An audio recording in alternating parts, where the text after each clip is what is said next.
So tell everybody what you're doing and what you're up to, man. Well, basically, Tent TV was started out of frustration, really. 2015. I started the brand. It's basically a website, but we also do showcases. We interview a lot of major stars and a lot of independent stars as well. Okay.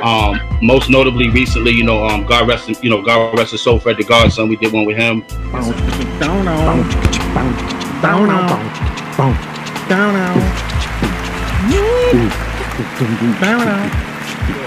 Trying to stay healthy. Okay, we're live. I just hit that live button here. Nice. Beautiful.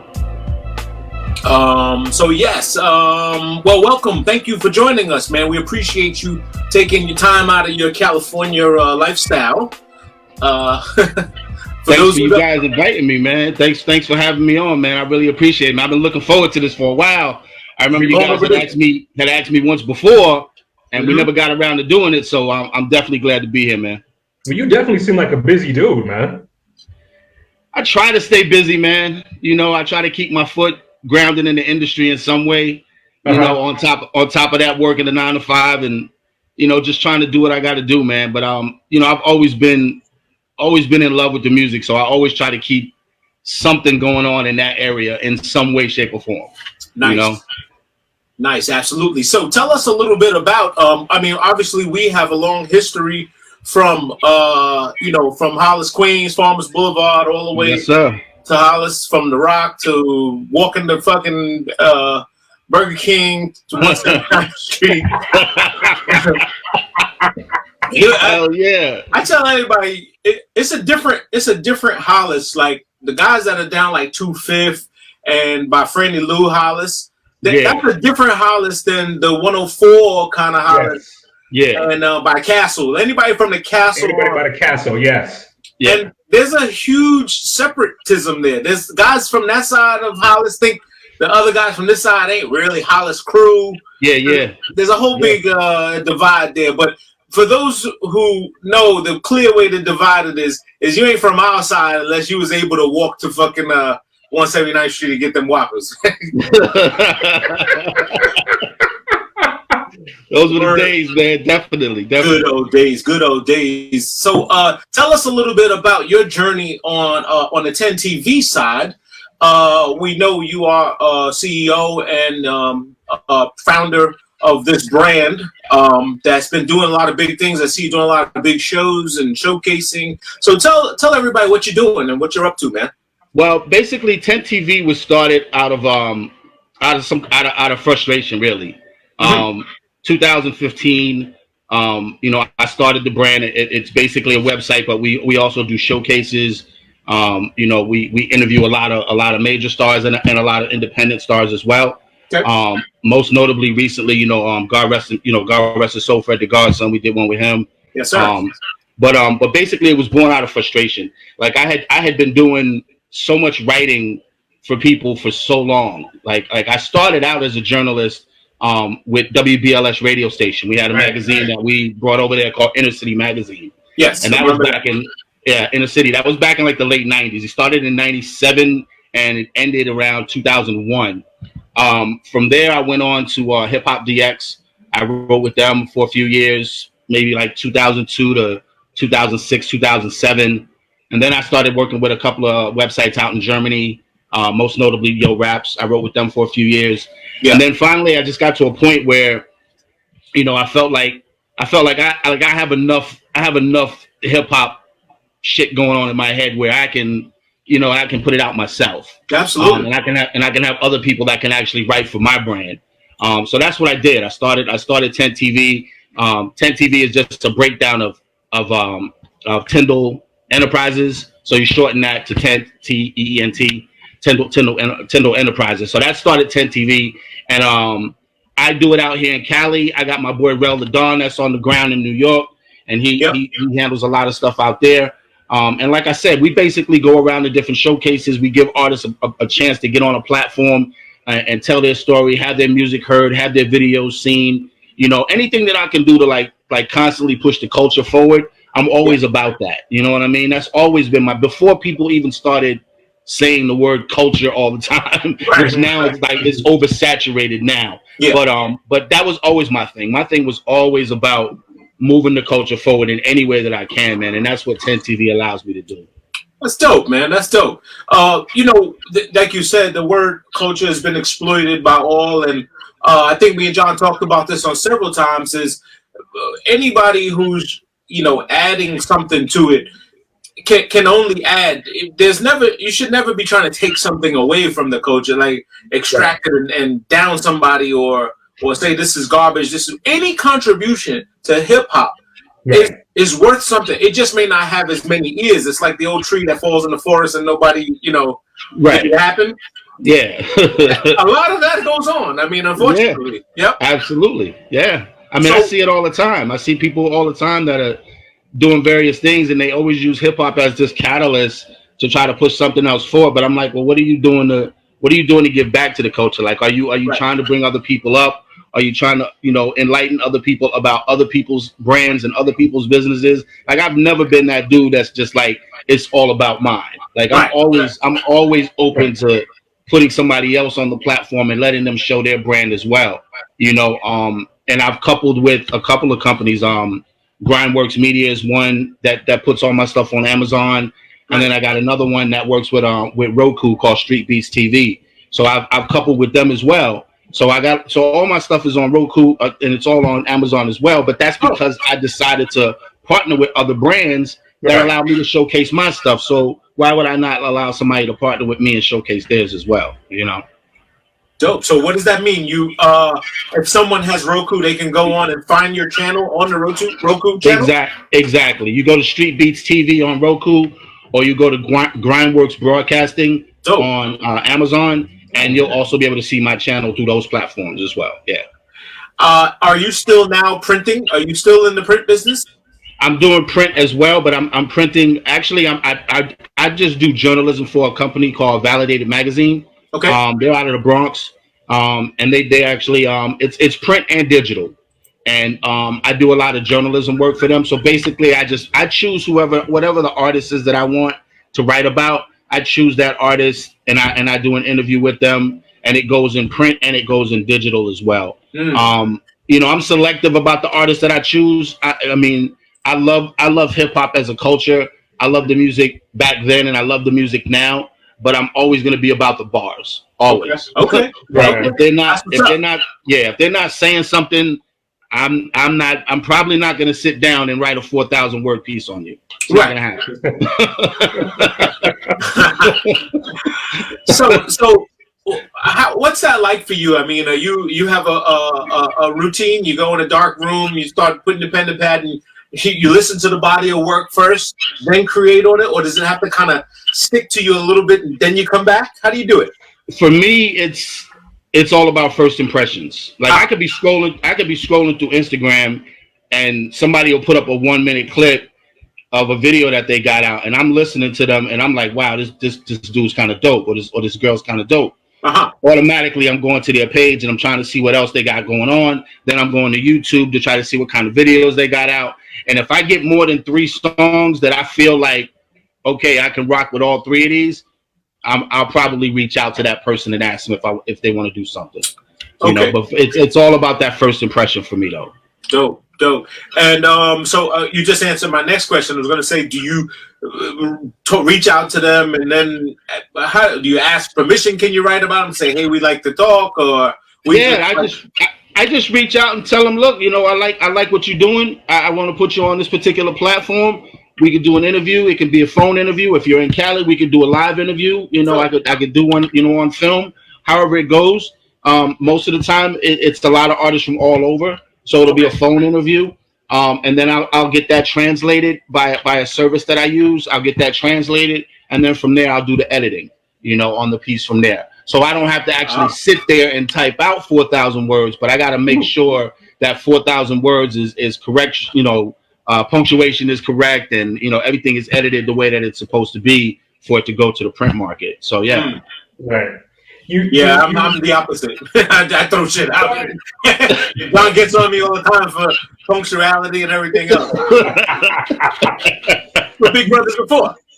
Yeah. You started in the mid to late '90s in writing, and you said when you contact artists, you're contacting dudes from all over.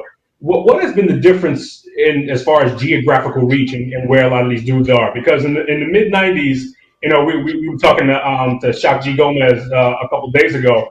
It was pretty much you were New York, you were East Coast or West Coast. Right. Maybe every once in a while, you sprinkle in a little bit of Houston and that Texas area, and then the Florida side started coming up. But now in 2020, it seems that reach is I mean, anywhere in which you can get hip hop, to which you can say you got beats, you got bars. Right. I mean, for me, like I said, it goes back to that first impression thing. But I've heard people, like you said, from regions from all over, man. It's no longer just New York, New Jersey, Connecticut. It's no longer that tri-state thing, or people like like a lot of people think Cali don't have a lot of spitters, except for the ones that are most notably known. Like the Kendricks and the Games and so on and so forth. But Cali got a lot of spitters, man. I mean, dudes that like they've studied their craft, and the same thing goes for people in the Midwest and in the South as well. You just gotta. I think nowadays it's more of it's more of looking for those type of artists. You know what I mean? Because you're not gonna necessarily hear that on the radio all the time.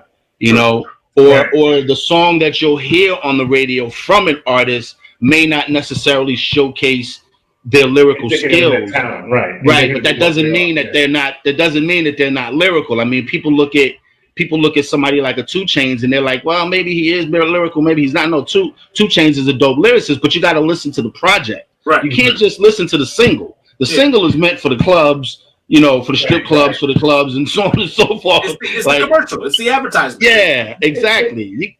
It almost seems like the radio is almost like unfair to the artist now. I mean, I remember, you go back as far back as where we were, and so when you heard an artist on the radio, that was that artist. That was who that person was. Right. It's almost like the radio is almost like, okay, this is what's going to introduce you to that artist, but the authenticity of that artist, what they're really about, you got to dig a little bit deeper to find. Yeah, I totally agree with that. I mean, and like Chad was saying, I mean, it's basically because they're looking at everything from a marketing standpoint. Yeah. They're not looking at it in any way, shape, or form. They could care less about, okay, you got bars. We understand that, but what are we going to introduce to the people that's going to make them want to go stream your record or buy your record? Yeah. That's the bottom line. And it is kind of unfair to the artists, because there are a lot of artists out here that put a lot of work into their craft. Nowadays, if you're not spending money on yourself, you're not getting anywhere in this industry. No. You got to have your own following before you get there. Record labels are not. They're no longer big $1 million budgets. No. For A&R stuff to mold you into an artist. We're not doing that anymore. So it is kind of unfair to the artist. But on the flip side of that, there's that independence that wasn't there 20 years ago. Where you can build your own fan base. I know guys from Connecticut, from Cali, I mean, from all over, man, that they've built their own fan base, and these guys tour regularly. They put out music regularly. They put out videos regularly. They always got content that's going out, and they're doing it all independently. So they don't have to worry about somebody chipping in and taking 60% of what it is that they make. Right.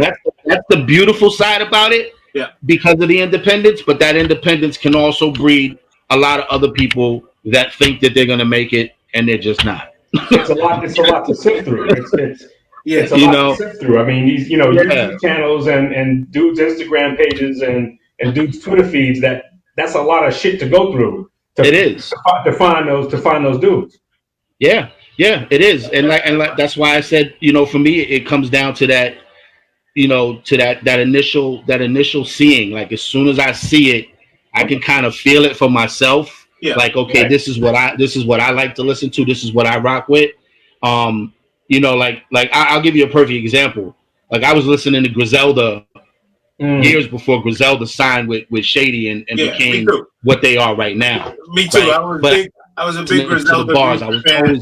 I was a big fan of Griselda before they were signed, and just because they were from Buffalo, and I was like, oh shit, this is. you know, there's got to be a lot of pain in there. There's got to be a lot of suffering. There's got to be a lot of gritty shit that you know, and their style was so unique. And then keep going though, but me too. Yeah, I mean they're the perfect example. They're the perfect example of independence done right. Yeah, you know what I mean. And they didn't have to change who they were. They didn't have to change the music that, you know, the content that they talked about. They didn't have to change the producers that they used. They didn't have to change nothing. Yeah, they just stuck to the format, and the format eventually worked. Yeah, and that's what I love about that independence, man. Yeah, they're like you just said, this happens. I mean, diamond in the rough. Griselda, every rapper is in their basement with their laptop going, fuck, that's us. Like we got the same vibe, we got the same setup.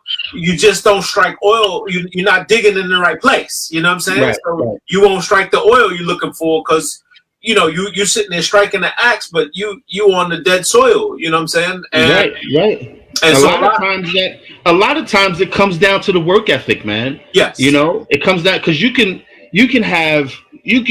be a kid that comes from, you know, decent parents that have afforded you a nice life, and you got a studio in your basement, and you got access to things that a lot of people may not have access to. But where's your work ethic at? Right. Are you going to get out there and rub shoulders and bump heads with people? Are you going to go play those clubs where there's only 5 people today, and 3 months from now it may be 200 people? You know what I mean? Like, you got to really get out there and you got to work. Just because you got 40,000 followers on Instagram doesn't mean that your work ethic is where it's supposed to be to get you to the next level, you know? And that's what I notice. I see that a lot as well. I see people that are like, oh, I got 40,000, I got 50,000 followers. And I'm like, well, how much are you getting for a show? Oh, well, I'm not getting paid for shows yet. Oh, really? Right. That tells me that your 40, 50,000 followers are probably not real followers. Pretty much. you know?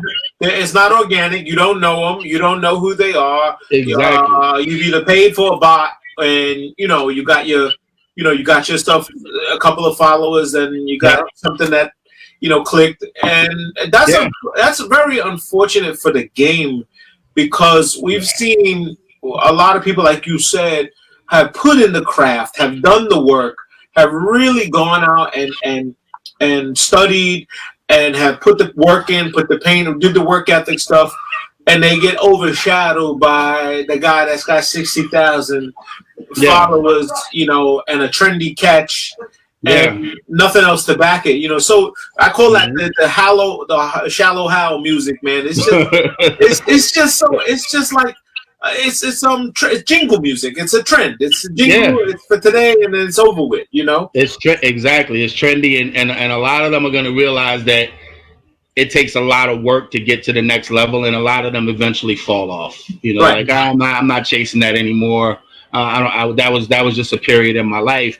But then you have those artists who live and die and breathe this shit, and they're like, yo, this is really what I want to do. I really think I have something to bring to the table. I really think I can uplift this culture. I really think I can be on the level of, quote unquote, the superstars that are out there. Right. And those are the ones that'll eventually make it.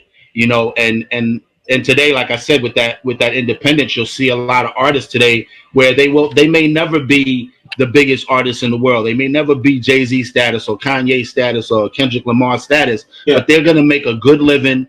They're gonna travel and see the world, and they're gonna do what they love doing. And that's just by building an organic fan base that loves what you do.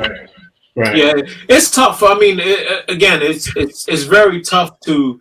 First of all, anytime you're in the entertainment business, it's tough to get people to purchase your products.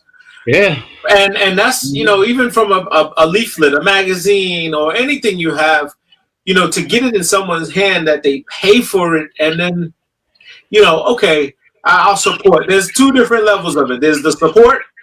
I support you. I'm going to buy it. It sits on the shelf. It's sitting down here somewhere, whatever. And then there's I can't wait for the next episode, the next release, or the next paper or something. Right. And that's when you have something, when people are calling saying, yo, when's the next one I got? Oh, exactly. Please, I can't wait. Yep, that's exactly how it goes too, man. I mean, and once again about the independence, I mean, the game is so wide open now because, you know, artists can do merch, and merch is just a big thing, you know, because you do t-shirts and stuff like that, and you customize things for people, and that's just huge for people right now. People want to be affiliated or associated with a brand that not everybody else has. They want something that's original. You know what I mean? I mean, of course, you're going to have your staple brands that are always going to be there. And we don't even have to mention them because everybody knows who they are. But people always want to be a part of something that's unique and something that's new and something that's different.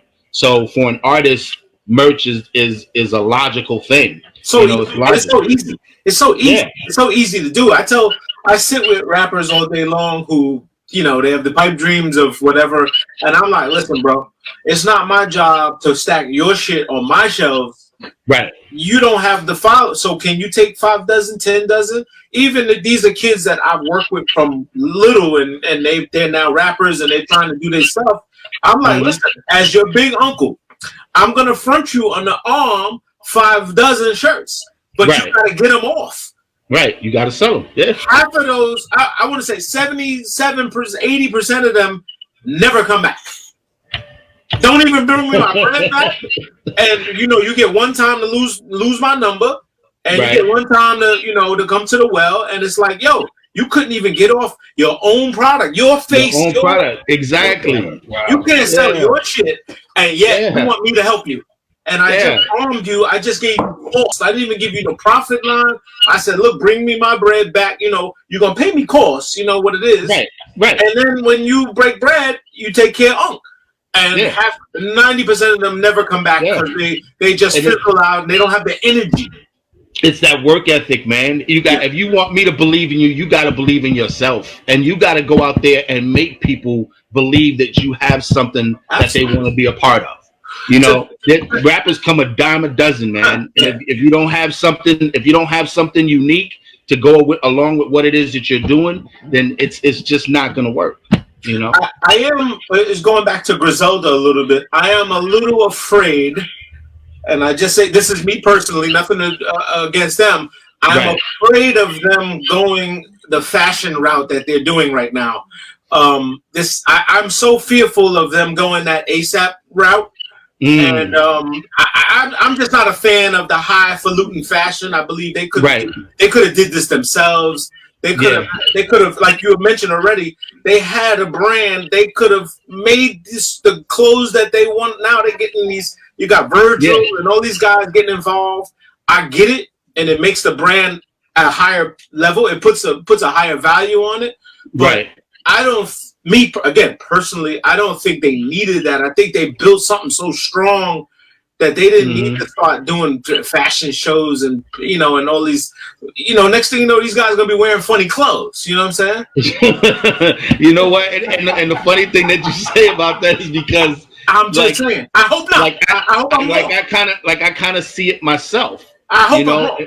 And I hope you're wrong too. I mean, but you know, at the end of the day, it's like, okay, you get to a certain level as an artist, so now you're gonna have a whole bunch of different brands that want to be associated with you. Of course. But before you was at that level as an artist, they didn't want to be associated with you. Right. So here's the two sides of the coin. Either you wanted to be associated with brands, will be in that type of artist. Either you don't, right? So if you have a brand like Off-White, and they're gonna, you know, do something with Griselda and they're gonna make it Griselda's way, then that's one thing. That's one thing. That's one thing. But if you're buying into the concept of what Off-White is doing, whatever they're throwing at you, just because it's Off-White, you're saying, I want to rock with that. No, you can't do that. Again, just me and I. You sound like you feel the same way I do. Yeah, I can only hope to see what the future has for them, and I wish them the best of luck. They're great. They're a great group. They have a great catalog. They got that gritty shit that we've been dying for. Yeah, man, that's been missing for a while. And they're like the Buffalo Bills of rap. They're like the only real team in New York. That's what I call it. They're out of Buffalo. You know what I'm saying? Yeah, man. They're the only real New York team. Like, I get it. Like, and I love it. I love every minute of it. I mean, man. Them dudes are really on the ascend, as they call. So tell us about what was something you wrote that you either regretted or wish you could have changed. If you know, I misquoted. I did an interview with Freeway Ricky Ross back in like 2012, I think, somewhere around there. It's a shame we gotta say Freeway Ricky Ross. Huh? It's a shame we gotta say Freeway Ricky Ross. Yeah, so I know. We know which Ricky Ross we're talking about. I know, right? And I misquoted him about something that he said about Rick Ross, because at the time the court case was still open, right, and they were still going back and forth, and the article got published. It was all over the internet, and his publicist hit me up and was like, "You misquoted him," and that was probably one of the hardest ones, because I pride myself on not doing that. Right, as a journalist, I pride myself on making sure that everything is exactly what I got from the artist. So I kind of misquoted him, and that started a little controversy, but it wasn't nothing that I couldn't take care of. I just went in, re-edited it, and it was, it was good to go. Okay. But that was definitely one. And then I think one time I had an argument with another PR person they were pushing a group to me, and for some reason I didn't want to do anything on that group. And I had done something on another group out of Philly. This was back in the days, a group called Philly's Most Wanted. Okay. And I had done like a 4-page interview with these guys at Inner City Magazine, and this publicist got really mad at me, like, my artists are way fucking better than these guys, and so on and so forth. And after a while, you just kind of get used to it, you know what I mean? Because people are gonna get upset. This literally just happened to me. I had a dude from overseas ask me to put his artist in Validated magazine, and his artist is just not what we put in that mag. That magazine is about OGs who have spit bars that are bringing up younger cats, or younger cats that spit bars that look up to these OGs. So that's the concept of the magazine. It's Validated magazine. It's like that's the concept. That's the name. That's what it is. You put younger dudes in there that could be validated by the older cats and say, all right, these young dudes are kind of dope. They know what they're doing. They've studied the game, and that's what the concept of it is. So it's like, I can't put somebody in there, or I can't even run it to the team and say, yo, can we run with this? And they're not what we stand by. It doesn't make any sense. So I just had somebody get upset at me about that, and I'm like, look, you gotta wear it on your arm, man. It is what it is. There's nothing I can do. Bring me somebody that goes with what we're trying to do, and I'll gladly rock with you. Do you find yourself like I know you mentioned like people throwing an artist at you? They're coming at you saying, "Oh, do a piece on my guy. He's the hottest thing." How do you deal with people overselling or underselling? I mean, because it can happen both ways, I'm assuming. Yeah. I mean, to be honest with you, man, 9 out of 10 times, if somebody brings me an artist, right, I probably don't like them as much as they want me to. It's a good comment. Good comment. I would assume that. Listen, I've done the same thing, and John is a witness. Anytime someone says, "Hey, you got to check out so and so," and I go, all right, whatever. Yeah.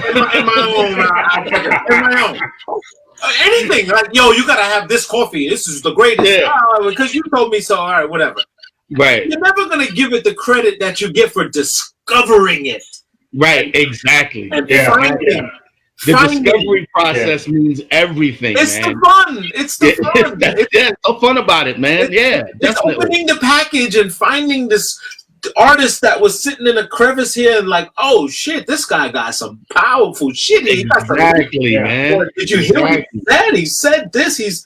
And then you do what you just said. You go, oh, where's this guy from? Isn't that the first one? Where's he from? That's the first thing. It's like, where's he from? Yeah, that's always the first one. Where's he from? Yeah, or where's she from? And then from there, it's like, okay, what kind of work do they have out there? Let's see what kind of work they're doing. Let's see what their work ethic is like.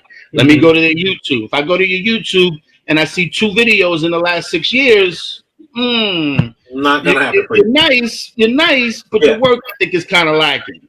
Either your work ethic is lacking, or maybe you just don't have the money to do stuff. But nowadays, that's really not an excuse, because you can get your own camera, you can learn how to edit, you can become your own videographer. You got free software out there that you can use. Oh my God. There's no reason why you shouldn't have a ton of videos out. You know what I mean? Go ahead, John. I was going to ask, how often do you roll the dice on an artist? How often do you say, you know what, all the things, like the foundation of who that artist is, I believe in, but all the other things that I want to say, that I want to list on the pedigree are not there. But God damn it, I believe this dude is got something special. He's got something. So I'm going to go ahead and roll the dice. Yes, he doesn't fit the pedigree of who I put on before, but you know what? I'm going to put my name and say that Chado's the man. Right. I mean, that happens. It definitely happens. There's a lot of artists that I've done stories on, that are not where I want them to be yet. Mm-hmm. But I feel like if they keep doing what they're doing, that they will get there. Yeah. And they'll get that recognition that they deserve. For me, it's like I said, it's those things that I can never change. It's that first impression. It's always about the body of music. It's about the body of work. Like, what are you really saying in your work? Right. Yeah. Like, I'll give you a perfect example of somebody that I was on top of like 8 to 12 months before they really popped off. Mm-hmm. And it's the Baby, right? Okay. Now the Baby's probably the biggest hip hop artist right now. It's a funny story. My nephew told me about him. Storm's son, Just, was like the Baby, and I was like, wait, Baby, Little Baby, and I was like, yep, that's what people used to say to me. I was like, they were like, Little Baby. I was like, nah, not Little Baby, like the Baby. And I did not know of him. I did not know of him. Until I heard him in my man's backyard a while ago, and I was like, yo, this dude right here is gonna pop. Really? And sure enough, he blew up. But when he blew up, like where he's at now, I feel like the music is becoming repetitive. Yeah. But I feel like once he gets to maybe his 4th or 5th album, I feel like he's gonna have to really dig in his bag, and that's when you're gonna get some emotional stuff that's gonna come out of him. Yeah. And I think that's gonna be some of his best work.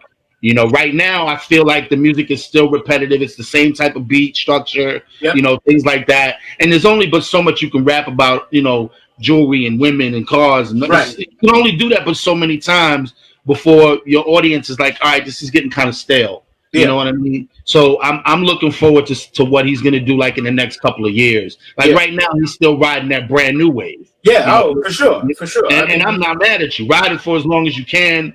You know, get those promoters to pay you the bag that you want. Like, I'm not mad at that at all. Yeah. But I look forward to seeing what he's going to do down the road.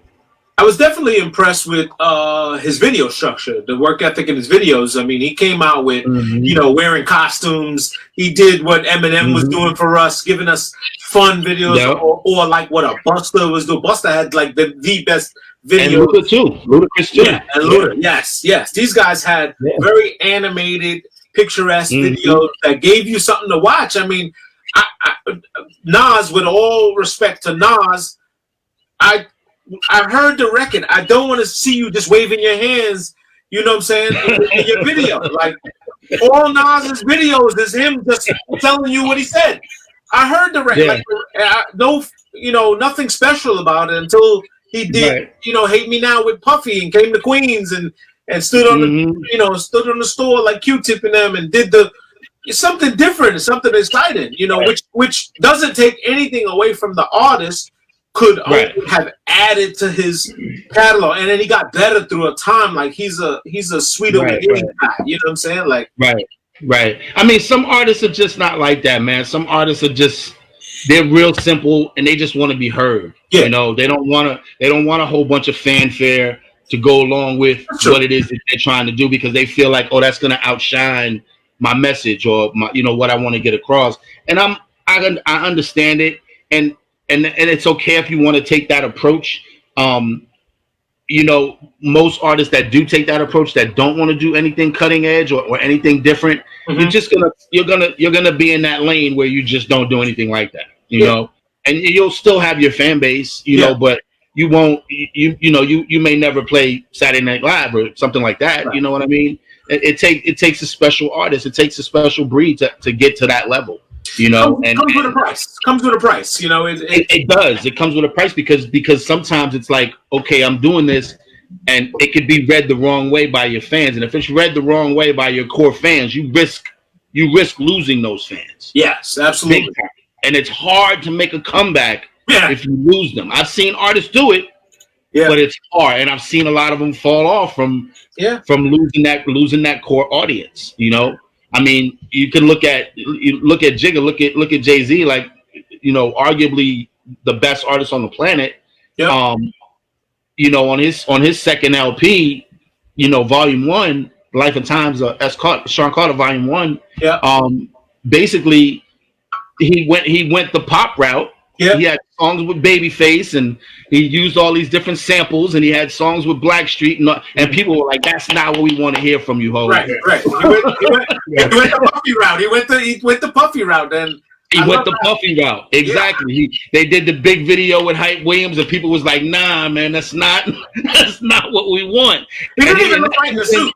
He didn't even look right in the suit. Jay didn't even look right in the suit. He had his legs flapping, and then after that, you know, if he hadn't done Streets is Watching, you know, put out the video for Streets is Watching, that, you know, that's what really brought him back. Right, and then when he did Volume 2, you know, when he did the Hard Knock Life with the Andy sample, that could have been a wrap. Yeah. It could have been over. Yeah. But it did what it was supposed to do. That's, you know, but a lot of artists don't make it back from stuff like that, man. It seems like now in the digital age, when you lose the attention, you've kind of like lost it. I don't want to say forever, but it seems to be harder to get that back. It seems that I don't want to say it's easier, but it seems like you know, to go to Jay-Z route, like you said, to do that and then come back with something else and you can get it back again. It seems like now the attention span that we have for artists is so finite. It's that if you lose it, you're almost not going to get it back, because now you go down to that list of other 100 scrolls that I'm gonna be listening to, and it's gonna take a while for you to catch up to that. And that's a lot true. Longer than what it would be like you know, like the example you gave. That's true. I mean, because years ago there was a handful of artists, and we knew who that handful was. Yeah. You know, nowadays there's so many that a new one can pop up from out of nowhere, and like, I mean, and it's all about luck. I mean, you could just make one song that can push you over the top, and the next thing you know, you ride this wave of being the hottest artist in the game.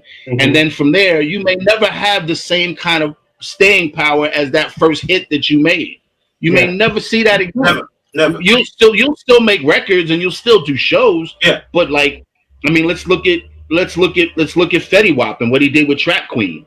Trap Queen was a hell of a song. It was a monster. It was a monster song. Took him from nobody to a somebody overnight, doing records with Drake and everything. But has he had a hit that big since? No. Right? But he's still gonna make money. He's still gonna tour. He's still gonna do shows. Yeah. You know, he's still gonna be an artist that's out there. But will he ever have another hit that big? I don't know. It remains to be seen. But it's hard. It's hard in today's setting with so many artists doing so much stuff. You know, it's funny you mentioned him. Fetty Wap was an artist that when he came on the scene, like I didn't care for the backstory and all the stuff, and the one eye was okay, or you know, whatever it was. I didn't really care for it. I really enjoyed his music because he had a different style with the singing kind of. We hadn't had anybody since Ja Rule, you know, off that, you know, singing and harmonizing with the hooks and with the, you know, and it was so weird because what happened with Fetty Wap was he's one of those artists that when you like him, somebody will tell you, "Oh, you fuck, he's corny," and you're like, "Wait, I like the guy," and no one likes him anymore. It's like, what just happened? I did not know what happened to Fetty Wap. Somebody told me it was because he had braids one day he had a baldy one day and dreads one day, and a wig on. I heard so many fucking stories, and I was like, but the music is dope. Like, it's nice. I mean, and he just fell victim to how do you call it? Gimmick stuff. Gimmicks. Yeah, gimmicks can hurt and they can help. You know, and it's all about how you maneuver through that gimmick, man. Because the gimmick is not going to last forever. So when the gimmick is gone, what do you have left of you, man? No, You it's know, not. It's not, and it can ruin you. We got dudes shooting yeah. themselves in the mouths in recording it just to try to say I got street cred. I mean, what the Mm-hmm. you know? There's Yep. an artist, I mean, out of LA, I'm sure you know him, but and I tell people this all the time, you're a lazy hip hop fan if you don't go discover shit. Like if you just listen to what's regular on the radio, you're a lazy fucking fan. I mean, you're not really a fan. You're not a die-hard hip hop fan if you do. Yeah, if you just judge radio music and kind of pop music, you like pop music, then you like the top 10 songs that are out.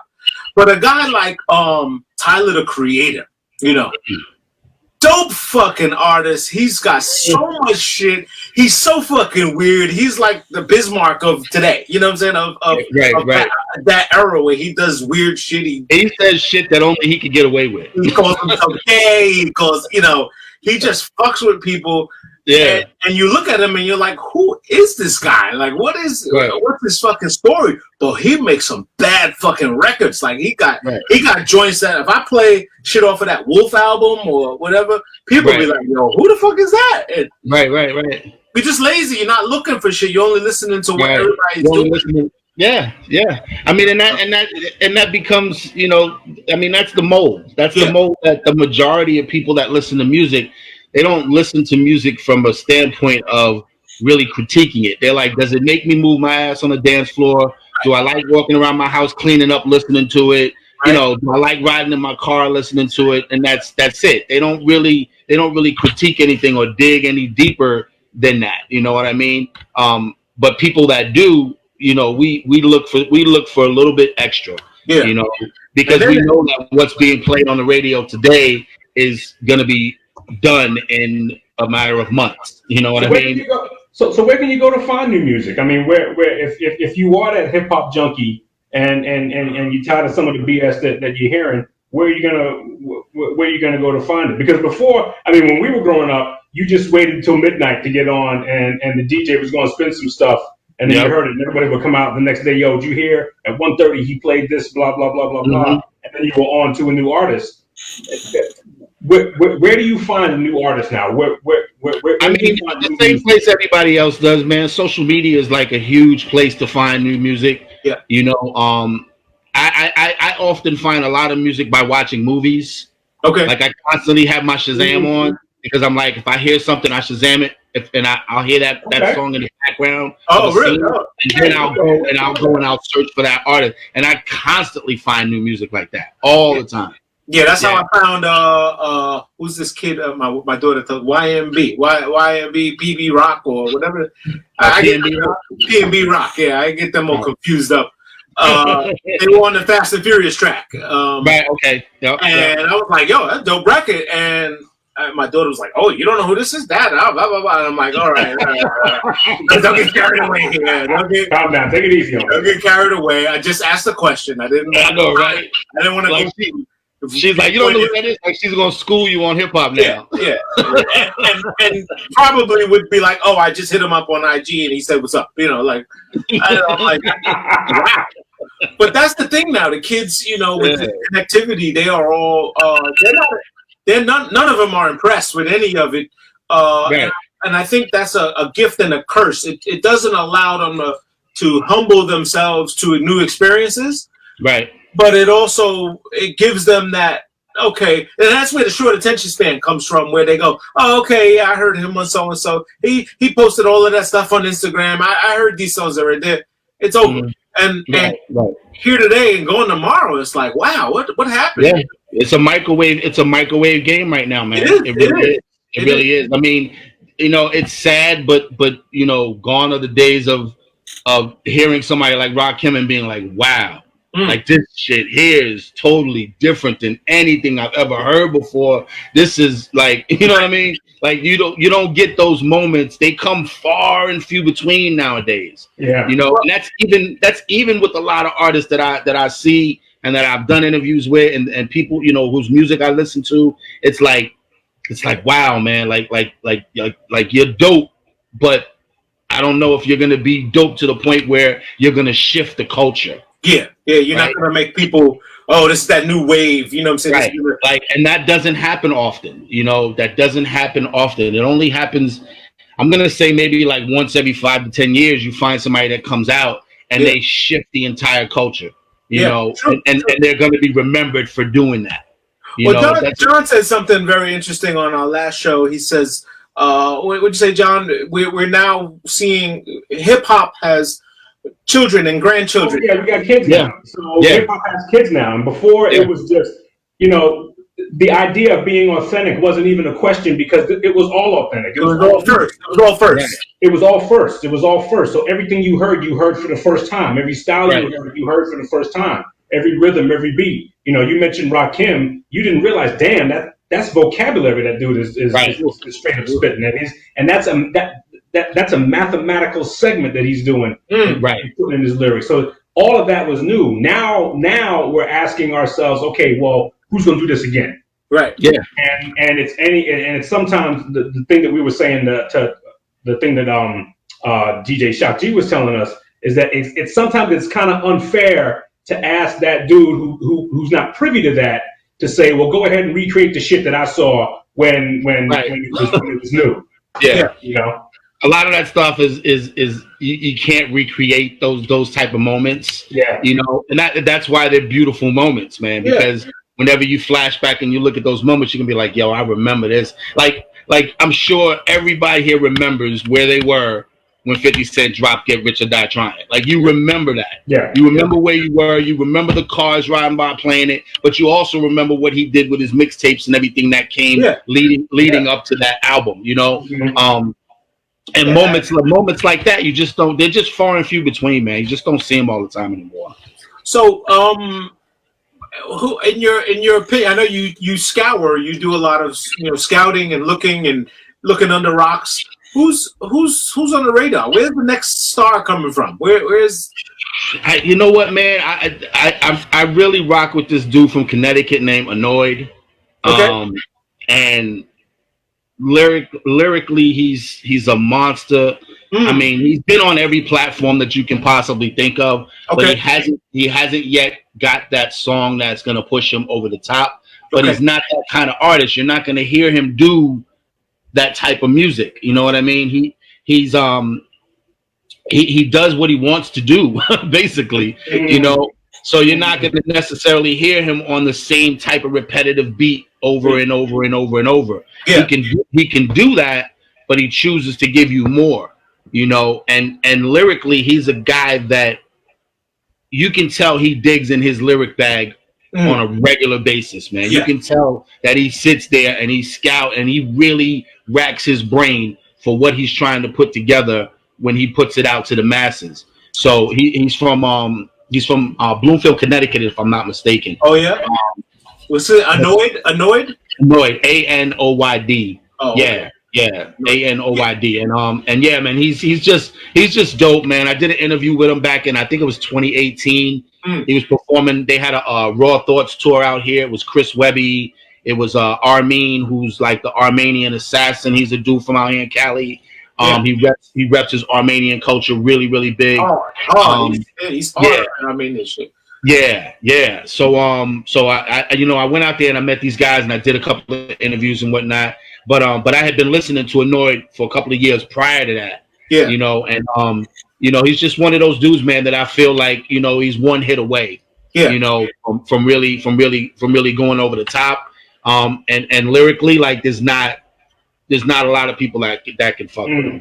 He's that nice. My dark horse in that is this kid. Sorry to cut you off, John. My dark horse is this kid, Joyner Lucas, who's Joyner's nice. Joyner's crazy, man. I mean, I've been following him like 10 albums ago or 10 tapes ago, and for him now to get his shine with the Will Smith record, the video and all that other stuff, and this kid is like so talented. He's gonna blow. I see him being that next big pop kind of star with a crossover fan base, touring and doing all that stuff. So he's a humble dude, man. From what I've seen in his interviews and everything, he's a real humble guy. You know, and just the tribute that he did to Will Smith in that way, like you haven't seen something like that done in Asia. I can't even tell you the last time I even saw something resembling something like that. Yeah, you know what I mean. And the way that he put that together was just dope. And the fact that he's independent is another thing. Like, and on that level, on that level independently. You know, you saw somebody like Chance the Rapper independently do it on that level. Yeah. Like he's probably going to get a Grammy nod. You know what I mean? Yeah, for sure. Not that that's the end all be all, but if you ask any real artist, they want that stamp of approval. Yeah. You know what I mean? So I think he's definitely one of those artists that's in that category, man. Definitely. When you say a dude is a hit away, what are you talking about? Are you talking about the production level, or are you talking about just like the ears that are on his music? The ears that are on his music, he's just one. When I say one hit away, he's just one chorus that's gonna catch people, you know, away from being that radio artist. Yeah. You know, but he's never gonna be that radio artist. You know what I mean? Like he'll get that airplay, you know, on the radio, and he'll get that single that will blow up and change the trajectory of his career. But he's never gonna fall into that box and just stay there and be that kind of artist that's just gonna give you radio ready music all the time. Gotcha. That's not gonna happen. You know, that's not gonna happen. He's one. And then another dude that I really rock with is Millies. Millies is from Cambridge, Massachusetts. He's white dude. He's a white dude from Cambridge, Massachusetts, but he signed to Jada Kiss's label, So Raspy. Oh, word. Oh, okay. Yeah. Okay. And he's another one, man, that's real bar heavy, but he's really experimenting with his singing chops right now and his choruses. So he's already expanding what he's been doing as opposed to his last few projects that he's put out. But I mean, just even coming into hip hop, it's still a staple where it's like, if you're a white dude that comes into hip hop, you still got to bring something. You know, you're not going to come in with just a gimmick and we're going to just accept you in the culture, right? Like we're supposed to. It's just never going to be that way, and it shouldn't. Not in my opinion. No, it shouldn't be that way. Right. So you got to come in and you got to really stand next to those that can really spit some gems, and you got to really bring something to the table. And I think he's another one of those dudes that's he's still heavy in his street vibe, because that's where he comes from, and that's to be expected. But as time goes on, you can hear a lot of the pain in his music and the stuff that he's putting out. And I think that's where you really find artists at their greatest, is when they start explaining their pain. Yeah. You know, I think that's when you really get the greatest from an art in any genre. You know, you look at R&B or you look at pop songs that are written about people's lives and things that they've gone through in their lives. When they start speaking their truth, that's when people really open up to them, and they're like, wow, like I can identify with that. I've been through something like that, or whatever the case may be. Yeah, well, somebody said it, somebody eloquent, I don't forget, one of these magazines I was reading, may have been Source, may have been the other one, and they said, everyone's got these dope stories about growing up and all this other stuff. They just don't necessarily want to hear it from you. You know what I'm saying? Right. You just don't sound good telling that story. Yeah, and that happens. Yeah. That happens all the time. You know what I'm saying? That happens. You know what? The biggest thing that hurts me in the industry now, man, especially hip hop, is you know, artists that feel like they have to portray an image that they're not to get some sort of credibility. That's the one thing because we didn't grow up like that. We didn't grow when we heard something on the radio. If we heard Cool G rap, or if we heard Rakim, or if we heard KRS-One, or if we heard LL, like we knew what we was hearing, what these guys were. Yeah, there was no excess gimmicks and all that kind of stuff. You just didn't see that. Right. You know? And nowadays these guys, they want to make $1 million and then turn hood and go to the hood and sell dope. I'm like, you working ass backwards. Like who does that? Do your business and then tell us about the journey as you're there. Don't go get a deal. You know, you done study the art, and then you done YouTube how to be a rapper, and then went backwards and got the start. I don't get it, man. I don't get it. What I want to know is who in your camp is not telling you that's backwards. Yeah, that's what I want to know. Who was around you that's allowing you? That person probably ain't in the camp anymore. Yeah, who's allowing you to do that? And like you're saying, that's possibly the case. Maybe that person's not in the camp anymore, or either that person has gotten their palms greased so well that they're like, I'll just let you do whatever. And I've just never been a yes man. Like if if it's trash, I'm gonna tell you it's trash. My term and my word I love to say is I hear you. It's not for me. It's not my music. Like it doesn't resonate with me. I didn't like it. And do you think? Right. Do you think, player? Like Yeah. Like I'm not gonna. That makes you a hater, Chad. That makes you a hater. Right. Yeah, I'm not gonna hate on you just because I don't like what you're doing, but you're not gonna get no play in my ride. Like it's not gonna happen, Right. Now we all gotta have emotion, and I think a lot of people, it's unfair or it's a shame that people don't realize that they're making songs for people's mood, and the transfer of energy is what I like to think of as. Yeah. I've transferred that energy to the cassette, to the tape, to the player, to the CD, and now you hopefully feel the same way I was feeling, that pain or that suffering or the happiness too. I mean, I don't see a lot of guys being happy. Where's all the fun rappers? You know what I'm saying? Right? Where's like I said, the Tyler Creator and those guys? I need more fun rappers. Everybody can't be dark and dismal. Man. Somebody got a smile on their face somewhere, guys. Damn. And then if that's the case, it's like, oh, he's gay. Oh, he's gay. Shit.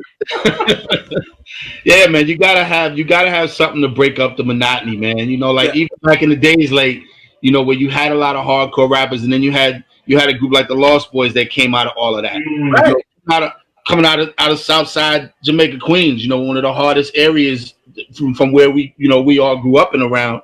And it's like they came out of that area giving us feel good hip hop. Yeah. Like I don't want to run around and kill nobody. I don't want to shoot nobody. I just want to go to the club and just dance. That's right. I just want to have a good time and sip on something and go dance with some chicks or whatever your thing is. You know what I mean? And that's and that the game is kind of like missing that to a certain degree. But I mean, but it's out there. It's out there. It's just like everything else. You got to look for it. Yeah. I think that when John, you said the place to go, I think the funny thing about this, what I'm about to say, is that it was the only way to get new music on the internet, and I'm gonna say SoundCloud, right? So the SoundCloud rappers, and then that became a genre, and it was like, oh, he's a SoundCloud rapper. Right, exactly. Yeah. Like, what the fuck? It's like, the SoundCloud rappers and mumble rappers. It's like they became the same. Like they merged that whole group. They said, "Oh, fuck it, all you motherfuckers want to Mac." I'm gonna put you up on one more artist from the South Bronx. This kid named 80 Reef. Ooh, he's nice too. 80 REEF, 80 Reef. Okay. I did an interview with him as well. Definitely one of those dudes that can put out any kind of music, like radio friendly stuff, gutter stuff, anything that you can think about, he can put that stuff out. He's got a couple of projects under his belt. Lyrically, he's dope, man. He did a remix of Aaliyah's "Rock the Boat," and he did a joint to that, and he did a video to that. I thought it was sick. It was fun. They did a pool party. They was at the pool shooting the water guns and all that kind of stuff. But yet he was still spitting you some real cool shit. Nice. Yeah. So he's definitely another one that you got to check out. But yeah, man. So those are the type of artists that I look for, man. Guys that can do anything. But at the end of the day, if they were in a cipher and they had to battle you, they'll probably eat you alive.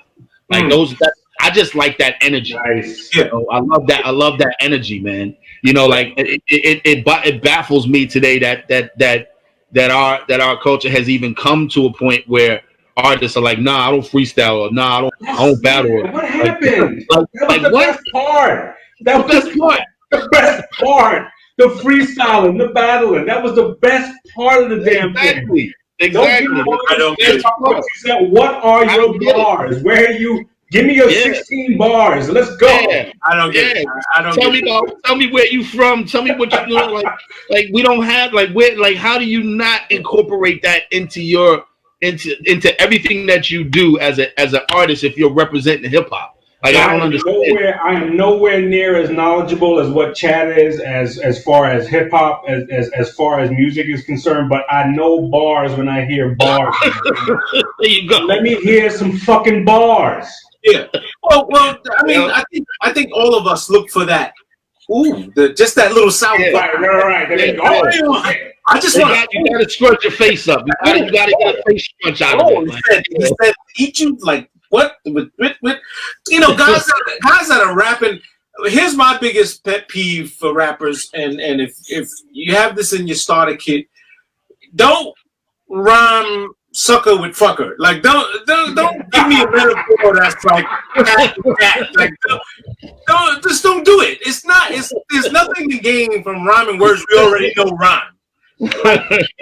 You have to rhyme shit creatively, or the two syllable bar package. You know what I'm saying? Like you gotta have some shit. And yeah, you got to, man. Like flows are so lost, man. Like no one's flowing. Yeah. Nobody's got different type of flows and shit. Like one guy, I would say, in his elder statesman, who is still going in the way, and there's a lot of them, but fucking Fabulous, man. Fab is a staple, man. He ain't going nowhere. Like, and he's one of those dudes that I love so much because he's been able to come from his first album dropped in 2001. Yep. So he's been able to come from that era of the J's and the DMX's and the Ja Rules, and now he can stand next to dudes like the Baby and whoever else is out there that's current today. Like, and still rock on a record with them and sound good. But yet he can go back and do a project with Jadakiss and sound grimy as old Brooklyn. Oh, you know what I mean? Like, Fab is one of my unsung guys that I really think that really I appreciate a Fabulous now. I didn't appreciate him living because we were the same age. We were growing up together. We was all the same in the same clique. Right. We everybody knew each other and kind of like in this. I mean, I didn't know them, but we knew of them, and everybody was kind of running and racing for the pie at the same time. So you really had more competitiveness in your heart than you really. It didn't allow you to like them as much as you respect them because they spit. You know what I'm saying? But that's a guy that just like matured in those little series he does, and him, Lloyd Banks, like these guys give more shit away than they sell. You know what I'm saying? Yeah, they do. Yeah. I mean, but he's one of those. I mean, Fab is one of those artists that ain't got no problem getting shows. No. You don't have no problem staying on the road and working. No, you know, and that's what we. You know, I think that's what we want as a music genre. I think we want our artists, we want our legends to be able to.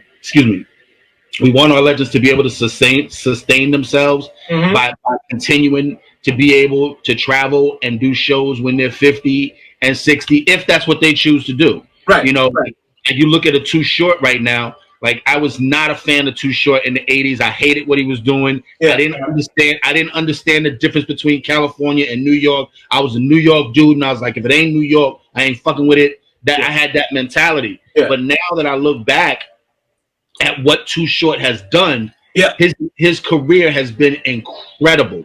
Yeah. And he's been widely respected by everybody that you can. There's not a person that will put his name on their tongue and say that Too Short is not a legend in this industry. You know, even what's the other guy from the Bay? First of all, I didn't know, like, you know, back then, Cali was just Cali, and we always thought it was just LA, just like people just thought it was New York. But I didn't know about the Bay. I didn't know, you know, like you had different parts with dudes and that whole hyphy culture, and they had a whole genre that was happening in their own neighborhoods, and that's what's dope about this music thing. Is that it is very regional with twist and twang, and I kind of miss being able to tell that a dude is not from Atlanta when you hear a guy like Designer and be like, oh, he's from Brooklyn, and like that kind of throws me for a loop too. I don't like it, but I don't knock it either. I don't enjoy it because it's like, why do we have to change to be on the wave? Yeah. You know what I'm saying? Like, you from New York, you're supposed to sound like you from New York. Right. But then again, people would look at that and say, what does that mean? People would look at that and say, well, I'm an artist. Why do I have to sound like, know, whatever? So you can look at it from both ways. But I agree. I mean, it trips me out when I hear an artist that's from New York and they sound like they're from Atlanta. I'm like, wait a minute. Yeah. Like, what the... you know, but hey, I get it. Did you start Tent TV in New York and then you took it to LA, or did you move to LA and then start Tent TV? I started it in New York and then I took it out here, and then, like I said, I still got my guy Rel. he's on the ground in New York, and he does a lot of stuff with a lot of different DJs and showcases and stuff like that. So we have 10 TV NYC, and then we have just 10 TV, which is the overall brand. Okay. But yeah, man. I mean, we've interviewed a lot of people. I mean, and I've interviewed a lot of people over the years. I mean, from the '90s all the way up until now. So for me now, it's really about interviewing artists that I really connect with. Because years ago I used to do interviews with a lot of artists that I didn't connect with, as well as a lot that I did. Yeah. Because I've done the TIs and I've done the Mobb Deeps and I've done, I've already, the Ludacris's and people like that and Nelly's, and I've done all of that in the 2000s. I've interviewed all these guys before. So now for me, it's more of a personal thing. Like, I don't really feel the need to sit down and take that kind of time to write something about somebody unless it's somebody that I really, really rock with. Yeah.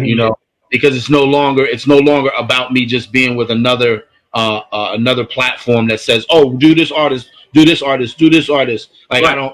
I don't have to do that anymore. So there's no more layman's work out of it. It's not just to do it and just to get the content of it is exactly.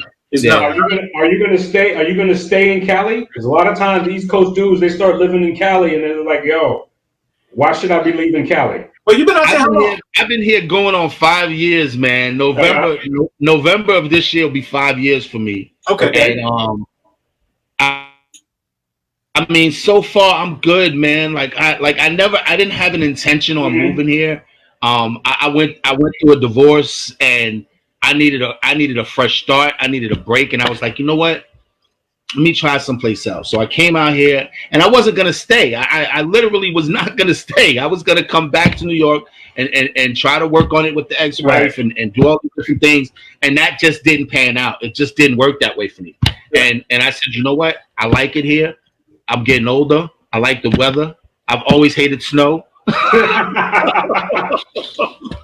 So it just stuck. It just stuck for me. But I do miss New York at times, man. I mean, that's my home, man. That's why I'm born and raised, man. You know what I mean? Like, it's always, no matter where I'm at on the planet, it's always going to be in my blood. Right. I mean, people out here, they see me. I go to an event out here. They're like, "You ain't from mine. Where you from? You from the East Coast, right?" Yeah, no, you're from New York. Yeah. Like, automatically, you can spot that. But but yeah, man. I mean, the weather, man. Especially when you get older, the weather, man, is unbeatable, man. The beaches. Good for the joints. Good choice. Yeah. Yeah. Good for the joints. Huh? It's good for the joints. Yeah, man. Hell yeah. It's true. The only one thing you could say that you guys have that I'm sure none of you guys like is your fucking traffic. Is that the traffic out here? But where I'm at, I'm in Orange County, so I'm not in LA. Like, if I had to deal with LA traffic, which is like New York traffic, 6-lane highways and the whole 9 yards, like that would drive me crazy if I had to deal with that every day. Yeah, so I'm close to San Diego. Yeah, I'm fortunate. Like, my job is only like 25 minutes away from where I live. Nice. And the traffic is never really that bad. So it's 25 minutes in the morning and it's 35 minutes coming home. So it's never, it doesn't really bother me that much. But if I had to deal, how has this COVID stuff affected you as far as, like, being able to hook up with artists and stuff like that? Oh, I haven't been going anywhere. I'm just being smart about it, and I've just been quarantined. Like, I'm fortunate that my job is essential. So I'm still working, but I'm working from home. Okay. I have one of those jobs. It's like job security. Like, people always need heat and hot water. So, okay. so like we're still running like business as usual. Yeah, you're on call. You're on call. Huh? You're basically on call like a doctor. Yeah, and that's a blessing. So I'm happy about that.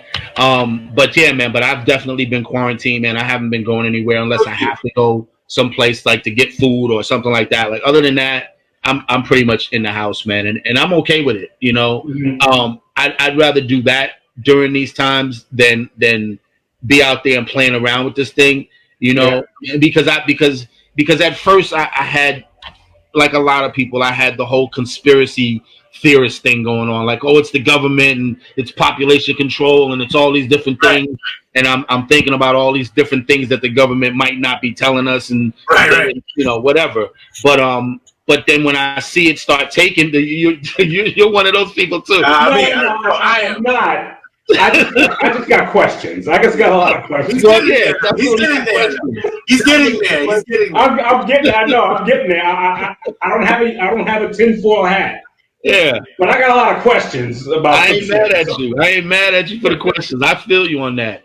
I mean, but then when I see it affecting people like a Fred the Godson, you know what I mean? When I see it affecting people like a Scarface, people that have been as true as they could possibly be in hip hop culture and have never had any smut or dirt on their name about being fake individuals. When you hear these people start talking about this virus and how they got it and how it's affected their lives, it tells me that it's true. You know, it's not just a fly-by-night thing. And I think even now that they're doing this whole staggered approach of reopening the economy, I mean, that's a great thing because that's what we all want. But I'm like, is it really time to do that yet?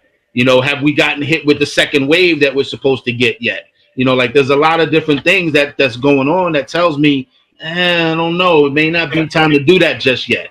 You know, but I'm not at the top of the echelon, so I don't really know what's going on. But I've always been a firm believer that they never tell us everything. True.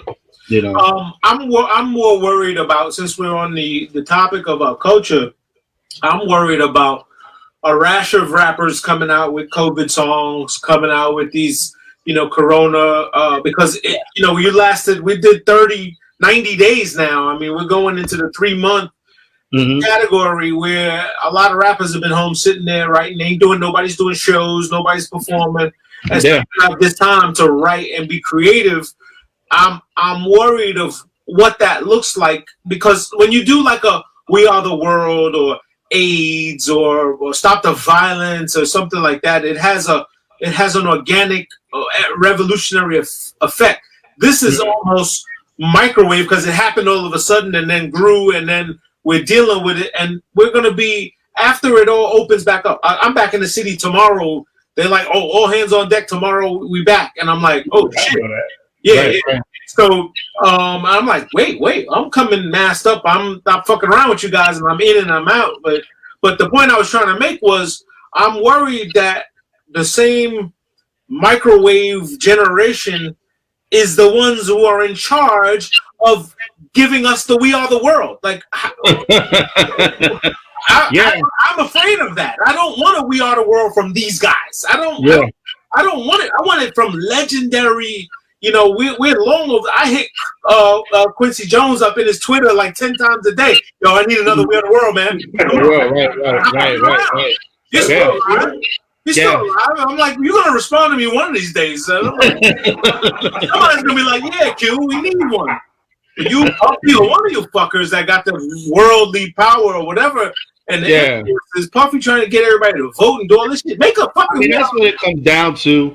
I mean, it would be great to have something like that. I mean, we haven't seen something like that in years, probably since We Are the World. You know, but what it takes nowadays, I think, to get all of those type of artists together to do something like that. Yeah.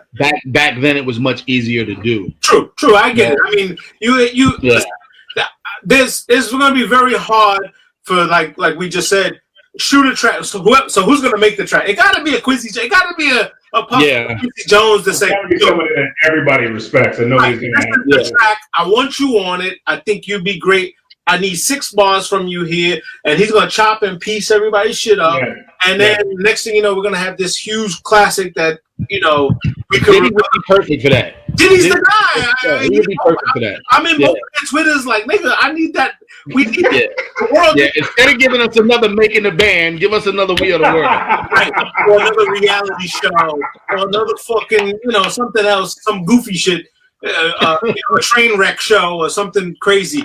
I'm biased against. I hate reality music shows that are based around hip hop. Because until the one that came out on Netflix, until that one came out, I have never seen. I forget the name of it, but it's Cardi B, T.I. Rapper, right? So until that show spawned a winner who's D Smoke, who's going on to do some big things now. Yeah. Every other show that I've seen about hip hop that was about a battle, I mean, about a competition, I've never seen anybody become a star from it, ever. Yeah, the rap game. Look at Jermaine Dupri. Ever. Jermaine Never. Dupri's the rap game. He's on like season 8 or something. And Yeah. like, where's the first fucking guy? Where's the first? Yeah, exactly. Where's the Kelly Clarkson of that series? Right. Where's the Ruben Studdard of this fucker? You know? Yeah, exactly. So I've never seen anybody win and then do anything substantial, you know, as an artist. Right. That's a good point. It's a super good point, man. And because then what are we doing? Then what's he doing it for? Like, if you're not going to exactly. He's getting a check. He's getting the studio check. And staying relevant. It's more or less like being featured on a blog nowadays. You know what I mean? Like, oh, I was on this show on TV. Oh, really? Okay, cool.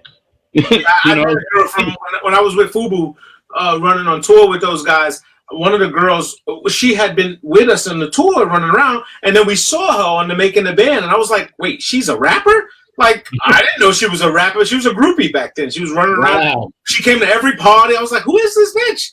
And I just remember she had no lie. She had a bullet on her chain, and it says slut. It had a nameplate with a bullet on it. It says slut, straight up. And I was like, damn. Like, okay, I guess so, and I guess how's that working out for you? And later saw her on Making the Band, and I was like, you done slurped and burped your way all the way through. God damn it, yeah. But yeah, she was on the show, and I was like, I'm calling motherfuckers. I'm like, that's her. That's her. Yeah.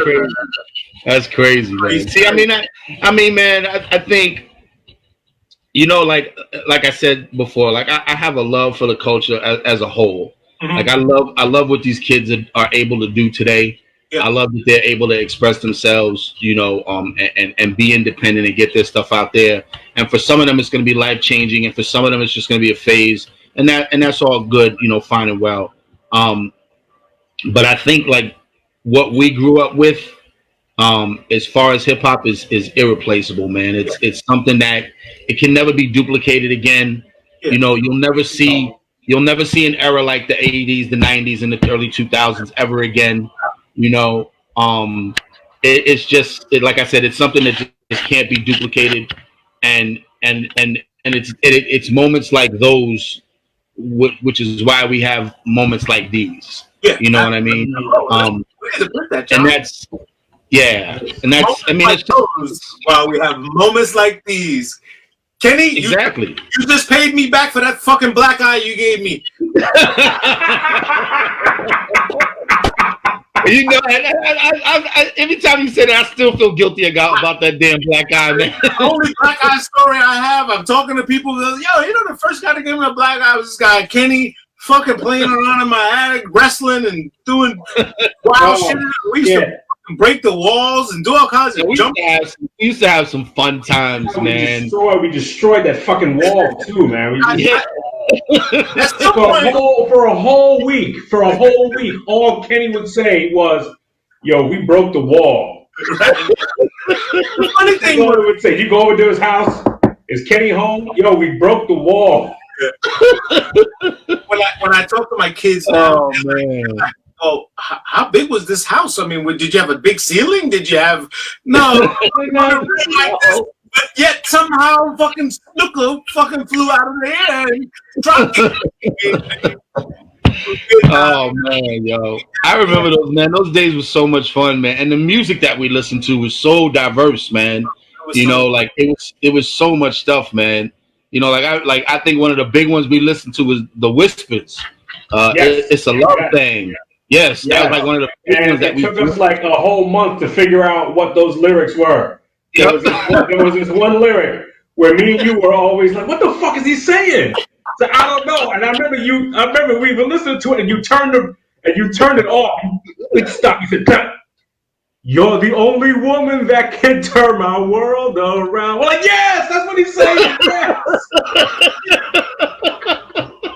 Oh man, those were the days, bro. I tell you, man. Like, I like it. Yeah, I mean that's unfortunately, like, you know, again, your children are what, Kate? What do you got? Oh man, I got 4 kids, man. I have a 28-year-old daughter, a 27-year-old son, and I have a 9 and 7-year-old daughters too. okay, so you got the gamut. You got a little bit of a range there. Yeah, I got a gap there. Yeah, definitely.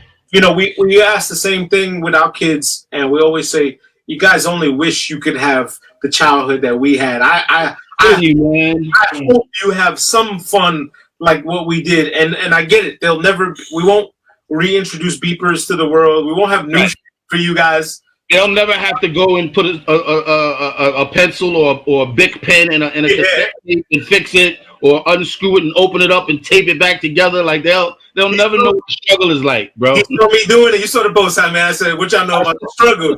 And you said, "I got one word, Bic pen," or somebody said that. And yeah, Ronnie said that. Yeah, Ronnie said Bic pen. Yeah. And I'm telling him, he's like, what are you supposed to do with that? That goes in the garbage. And I'm like, no. That's garbage. About? You know, I just stay up until 2:00 in the morning to make this tape. You talking about garbage? Yeah. The whole act of going over to people's houses to see if they're coming out was like a whole thing. Like you started one dude's house. Hey, you coming outside? So yeah. So you and him, and then you and him will go to somebody else's house. So yo, you coming outside? So yeah, I'll be out there. Give me like a half hour. And then you go to the next dude's house. So yo, you coming outside? Yeah, like, you took like 3-4 hours just to get people together, just to hang out. Nowadays, it's just a text message. Oh man, where you gang at? Where's that? I saw. I said this to somebody else, and I was like, a dog had run loose in my neighborhood.